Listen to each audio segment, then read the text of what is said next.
আসসালামু আলাইকুম রহমতুল্লাহি ওবরাকাতুম। আজকে যে ঘটনাটা অবশ্যই তুলে ধরবো সত্য ঘটনা। এটা আসলে কোথা থেকে এলো এই মরিয়ম ফুল? এটার ঘটনা অবশ্যই আপনাদেরকে জানাবো।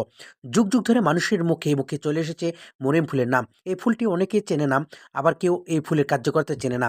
মরিয়ম ফুল জন্ম মরু অঞ্চলে, মধ্যপ্রাচ্য ও সাহারা বিস্তীর্ণ মরু অঞ্চলে বছরের পর বছর শুকনা গাছ মাটি আঁকড়ে থাকে। আর এই বৈজ্ঞানিক নাম হচ্ছে অ্যানাস্টেটিকিয়া হাইরেচনেটিকা।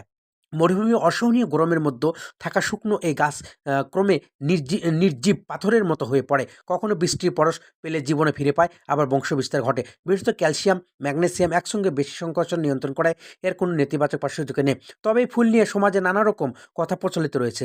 অনেকে হজের সময় সঙ্গে মরিয়ম ফুল নিয়ে আসেন, আবার মরিয়ম ফুলের পাপড়ি ভিজিয়ে রেখে সেই ফুলে পানি পান করলে নর্মাল ডেলিভারি হওয়ার কথা সমাজে প্রচলিত। তবে এসব নিয়ে সঠিক কোনো হাদিস পাওয়া যায়নি। তবে ভেষজ উদ্ভিদীয়